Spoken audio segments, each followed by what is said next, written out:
Armas kogudus, kallid õed ja vennad, täna 4. advendi hommikul tahan jagada mõned mõtted Kristuse tuleku tähendusest. Ja me avame Jumala sõna Luuka evangeeliumi 4. peatükist ja ma loen alates 16. salmist. Ja Jeesus tuli ka Natsaretti, kus ta oli üles kasvanud, ja läks oma harjumust mööda hingamispäeval sünagoogi. Ja kui ta tõusis lugema, anti tema kätte prohvet Jesaja raamat. Ta rullis raamatu lahti ja leidis koha, kuhu oli kirjutatud. Issanda vaim on minu peal, seepärast on ta mind salvinud.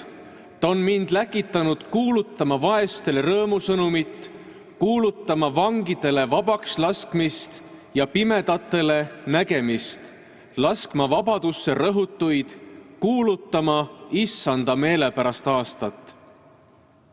Ja keeranud raamatu kokku, andis Jeesus selle sünagoogi teenri kätte ja istus maha. Ja kõikide silmad sünagoogis vaatasid ainiti teda. Tema hakkas neile rääkima, täna on see kirjakoht teie kuuldes täide läinud. Ja kõik tunnustasid teda ja imestasid, et tema suust tulid sellised armusõnad ja ütlesid, eks tema ole Joosepi poeg. Aamen. See on Jumala sõna. Nagu Jeesusele ikka kombeks oli, läks ta igal hingamispäeval harjumuspäraselt sünagoogi ja tema kätte ulatati lugemiseks prohvet Jesaja raamat. Jeesus oli Natsaretis kasvanud, elanud üsna tavapärast elu ja teda tunti Joosepi pojana. Ja nüüd oli aeg asuda avalikku teenistusse ja hakata kuulutama evangeeliumit. Ja anda teada, et tema on see, kelles prohvetid olid ette kuulutanud ja keda oldi juba kaua oodatud. Prohvet Jesaja oli Jeesuse ette loetud sõnad kirjutanud umbes 700 aastat enne seda, kui Jeesus sünagoogis kuulajatele ütles, et nüüd on see kirjakoht nende kuuldes täide läinud. Ja see loetud kirjakoht prohvet Jesaja raamatust võtab oodatud messia teenimise väga lühidalt kokku. 4 pilti kujutavad hädas olevate patuste meeleheitlikku olukorda, keda Jumal tahab päästa põrgust. Jeesus on tulnud kuulutama evangeeliumit vaestele, tulnud kuulutama vangidele vabastust, pimedatele nägemist, tulnud vabastama rõhutuid ning kuulutama Issandale meelepärast aastat. Ja kuigi inimesed võivad vahel ette kujutada endale, et nad on siin maailmas rikkad, vabad, terved ja piirangutega, siis ometi inimesed ilma päästjat vastu võtmata on vaesed, vangid, pimedad ja rõhutud. Kuid vaatame inimese olukorda ja Jeesuse lahendust lähemalt. Esmalt Jeesus ütleb, ta on mind läkitanud kuulutama vaestele rõõmusõnumit. Evangeeliumi hea uudis on see, et vaimselt pankrotis ja vaesunud inimesed võivad leida pääste. Ja Messias saab päästa ainult neid, kes tunnistavad, et nad on vaimult vaesed ja ainult Jumal saab nende vajadusi rahuldada. Kirjanik Lev Tolstoi noore mehena otsis oma elu mõtet ja arvas, et elu mõte seisneb lihtsalt selle nautimises. Kuid ometi ta koges ikka enda sees ühte tühjust. Siis ta arvas, et võib-olla on raha lahendus, et kui ta saab lubada endale kõike, mida tema hing ihaldab, et siis on ta õnnelik. Kuid ometi ka see ei rahuldanud teda. Siis ta arvas, et kui ta oleks kuulus ja edukas, et siis see rahutus tema seest kaoks, kuid ometi ka see ei aidanud. Seejärel ta otsustas pühenduda oma perekonnale. Ja kui ta oli kõik saavutanud, mis inimlikult oli võimalik, siis ometi ta tundis ühte tühjust enda sees. Ja siis ta nägi, kuidas lihtsad talupojad, kes elasid lihtsates muldpõrandaga onnides, kellel oli võib-olla üks särk ainult, olid oma eluga rahul, olid rõõmsad ja olid leidnud oma elu mõtte usus Jeesusesse Kristusesse. Ja eks on tõsi ka see, et sageli majanduslikult vaesed on just eriti avatud Jeesuse õpetusele kui hea uudise vastuvõtmisele, sest nad mõistavad oma meeleheitlikke raskusi ja teavad, et abi võib tulla ainult kõige kõrgema Jumala käest. Ja kui inimene, kellel suurt midagi ei ole, on leidnud usu Jeesusesse Kristusesse, siis ometi on tal rohkem kui sellel, kellel on kõik maailma vara, kuid ei ole Jumalat. Ja tõeliselt rikkad on need, kes käivad koos Jumalaga ja asetavad Jumala riigi esikohale. Teiseks Jeesus ütleb, et ta on tulnud kuulutama vangidele vabaks laskmist. Algselt need prohvet Jesaja kirjutatud sõnad, nende eesmärk oli anda lootust neile, kes olid Babyloni vangipõlves ja ootasid võimalust tagasipöördumiseks kodumaale. Pärast seda, kui babüloonlased 587. aastal enne Kristust Juuda riigi kukutasid, hakkas Messia nimi viitama Iisraeli tulevasele vabastajale ja oodati poliitilist vabastajat, kes vangipõlve viidud vangid vabastaks. Kuid nendel sõnadel on ka kaugemale ulatuv tähendus. Need sõnad ei toonud häid uudiseid mitte ainult neile, keda babüloonlased vangistasid, vaid kõigile inimestele, kes on patuvangistuses. Kas pole mitte füüsilisest vangistusest hullem see, kui inimene on patuvang? 5. veebruaril 1948. aastal arreteeriti vaimulik Harry Haamer, kuna ta vaatamata keelule jätkas piiblitundide läbiviimist üliõpilastele. Ja kinnipeetavana peeti teda siinsamas Kinni-Pagara tänaval KGB kitsas kongis koos veel 12 mehega. Ja ühel argipäeval nad kuulsid, kuidas Oleviste kiriku kellad hakkasid helisema. Ja selle peale küsis üks meestest, et mis päev see täna on, et kiriku kellad löövad. Ja kui kambris oldi jõudnud siis selgusele, et täna on suur reede, siis üks meestest küsis, aga mis see meile loeb? Kirikukellad lõid, inimesed kogunesid Jumala teenistusele, ilmselt siit samast kantslist peeti jutlus Kristuse risti löömisest, kuid seal kitsas läppunud õhuga vangikongis kõlas küsimus, aga mis see meile loeb? Kuidas kõik see, mis toimub seal kirikus, peaks aitama mehi seal kitsas kongis, kes olid teadmatuses, mis neid ees ootab? Kas neid saadetakse Siberisse? Kas neid ootab ees mahalaskmine või on võimalus neil vabaks saada? Ja ilmselt on ka täna päris palju neid inimesi, kes on patuvangid ja ei oska isegi mõelda sellele, et see sõnum, mis kirikus räägitakse, võiks kuidagi neid nende olukorras aidata. Aga Jeesuse sõnum on täna see, et kui sa tahad saada vabaks patuorjusest, siis sa võid täna vabaks saada. Jumala sõna ütleb nii selgesti, et Kristus on tulnud meid vabastama. Ta on tulnud kuulutama vangidele vabaks laskmist. Ja miks me peaksime siis olema endiselt vangid? Kolmandaks, Jeesus ütleb, et ta on tulnud kuulutama pimedatele nägemist.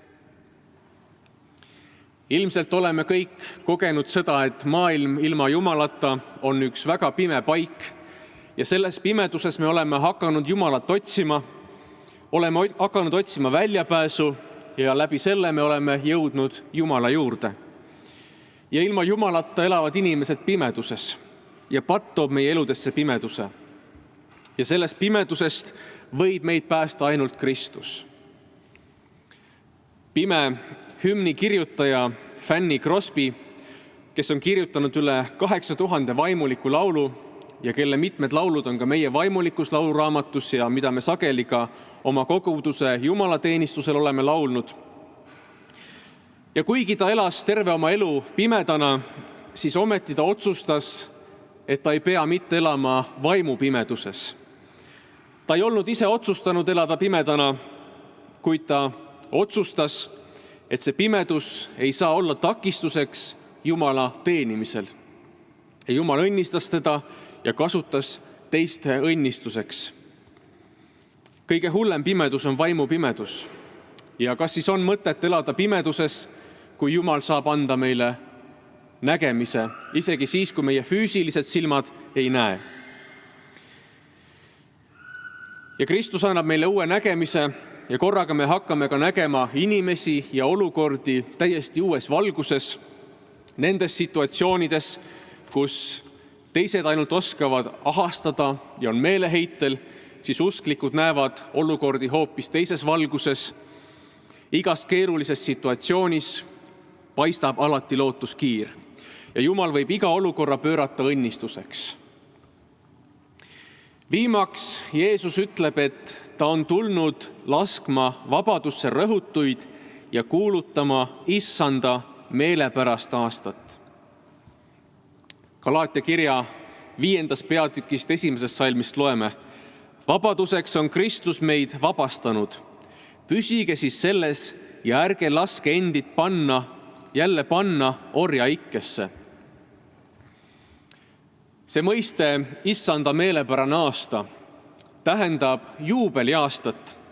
1 aasta 50 kohta, mil kõik võlad andestati ja kõik orjad vabastati. See tuleb Moosese seadusest, aga see tähendab ka laiemalt aega ajaloos, mil Jumal suveräänsuses armus vabastab patusüüst ja tagajärgedest. Ja me elame armuajas, mil võime andeks saada. Ja kui me oleme ise andeks saanud, siis tuleb meil ka endal andeks anda oma võlglastele. Tunnustatud kristlik autor, eetik ja teoloog Lewis Medes on öelnud: kui sa annad kellegile andeks, siis hakkad sa püherdamise asemel tantsima. Sa hakkad käima koos Jumalaga.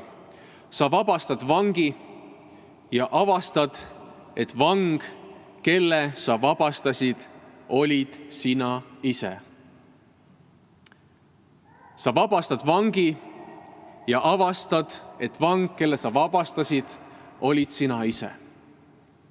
Ja meil ei tule olla andestamatuse vangis.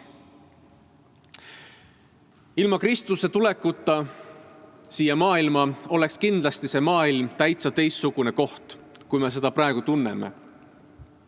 See, mida Jeesus sünagoogis kuulajatele ütles, oli šokeeriv, ootamatu ja enneolematu. Luukas kirjutab salmis 21, et ta hakkas neile rääkima: täna on see kirjakoht teie kuuldes täide läinud. Jeesus ütleb, et täna on püha kiri täitunud. Piibel on täitunud just nüüd praegu. Ja eks ole ka neid inimesi, kes Jumala kutset lükkavad kogu aeg edasi kusagile teadmata aega. Ehk tuleb mõni parem aeg, aga Piibel ütleb, et vaata, praegu on päästepäev.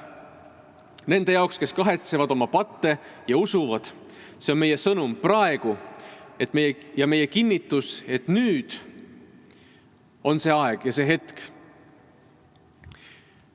Miks siis lükata seda edasi kusagile kaugesse tulevikku? Me täna ilmselt ei suuda lõpuni mõista Kristuse tulemise lõplikku tähendust ja mõju, kuna meil ei ole võimalust võrrelda, milline oleks maailm praegu ilma Kristuse tulekuta. Ja võime seda mõista ainult aimamisi. Kuid ilmselt me keegi ei tahaks elada sellises maailmas, kus ei ole Jumalat. Tahan lõpetada tänase jutluse ühe looga, mida minuga jagas meie koguduse armas vend Daniel Märtmaa sellel nädalal. Kui ta õppis 70-ndatel Moskvas, siis kõrgemas juhtimiskoolis loengus rääkis üks tollane õppejõud, akadeemik Nikonov, kuidas talle oli antud ülesandeks pidada loeng ateismist kusagil väikeses maakohas. Ja kui ta oli selle loengu lõpetanud, mille ta oli pidanud siis ette antud teksti põhjal, siis tuli tema juurde üks lihtne vanaema, kes küsis ta käest: pojake, mu mees, lapsed ja lapselapsed jäid sõtta, jäin ainuüksi. Mulle jäi alles ainult mu Jumal. Ja nüüd sa võtad ka selle minult ära. Sa ei jäta mulle enam kedagi.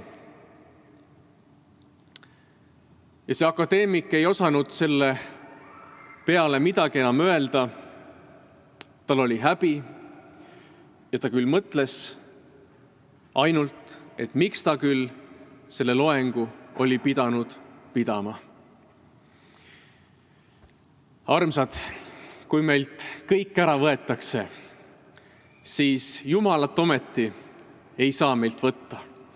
Ja jäägu ka see mõte meiega sellel ajal, kus me praegu elame, kus me võime kõik kaotada, kus me võime kõigest ilma jääda, aga Jumalat ei saa meilt keegi võtta. Ja olgu see ka meie advendiaja mõte, et Issand on tulnud, ta on meie juures kuni ajastu lõpuni ja teda ei saa meilt keegi võtta. Me jääme palvesse.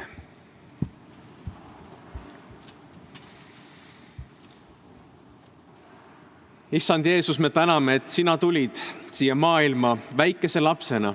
Sa kasvasid inimesena, aga sa tulid, et tuua meile sõnum sellest, et me võime vabaks saada.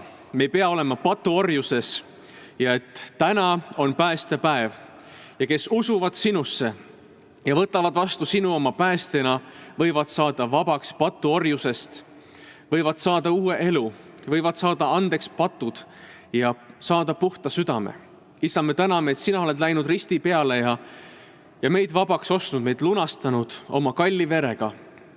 Me täname sind, Issand. Ja me palume praegu, et täna, kui keegi on tulnud siia ja ei tunne isiklikult sind, siis Issand, kõnele sina tema vastu. Ja me täname, et mitte keegi ei pea minema ära siit kirikust, olles endiselt vangis. Ja Issand, siin on ka üks palvesoov toodud Sofia pärast, kes on kõrges palavikus ja köhas. Me palvetame, Issand, et see haigus võiks taanduda täielikult ja see laps võiks saada terveks. Ja Issand, sa näed, meie koguduses on ka mitmeid, kes võitlevad viiruste ja haigustega ja mitmed on ka koroonaviirust põdemas. Issand, me palume, et sinu tervendav puudutus ja käsi oleks nende üle. Ja palume sinu õnnistust ka sellele advendi ajale, kui me oleme sinu taastuleku ootuse ajas ja lihtsalt me kiidame ja ülistame sind ja täname, Issand, sind, et sina oled meid vabaks ostnud. Aamen.